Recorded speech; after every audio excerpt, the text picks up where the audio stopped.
मामले में केंद्र सरकार को राहत दी और सभी पुनर्विचार याचिकाओं को खारिज कर दिया।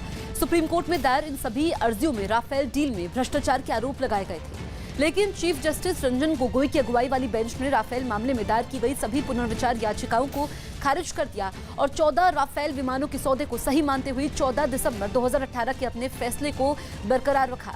सुप्रीम कोर्ट ने फ्रांस से खरीदे गए राफेल विमानों के सौदे में गड़बड़ी से जुड़ी दलीलों को मानने से इनकार कर दिया और ये साफ कर दिया कि राफेल डील मामले में किसी तरह की जांच की जरूरत नहीं है। लेकिन राहुल गांधी ने इसके अलग मायने निकाले और कहा कि अदालत के फैसले ने राफेल डील की जांच के दरवाजे खोल दिए। यही नहीं, उन्होंने जांच आगे बढ़ाने के लिए जेपीसी बनाने की मांग भी कर दी।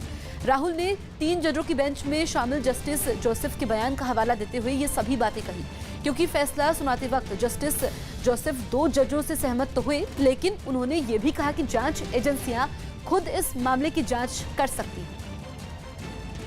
राफेल केस में पुनर्विचार याचिका पर सुप्रीम कोर्ट का निर्णय आज ये साबित करता है कि राफेल के भ्रष्टाचार की आपराधिक जांच का रास्ता सुप्रीम कोर्ट ने आज खोल दिया है।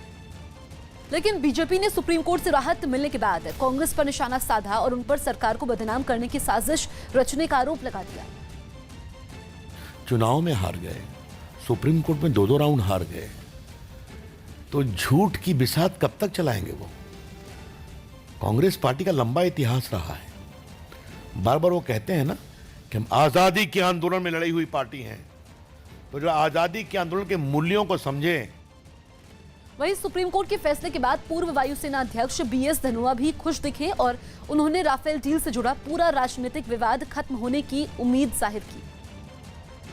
I hope the matter is now laid to rest, and as far as raking up such issues for trying to get political gains and in the interest putting the interest of your armed forces behind, I think that is not correct.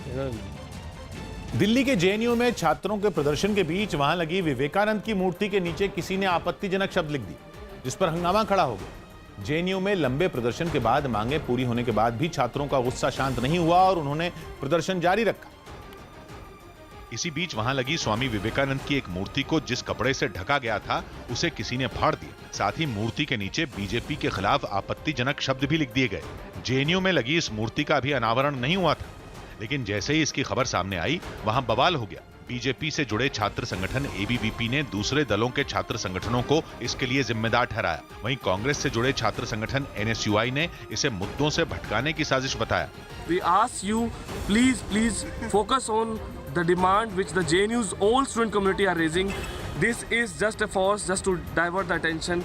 लेकिन BJP ने इस घटना को देश का अपमान बताया और आरोपियों के खिलाफ कार्रवाई की मांग की।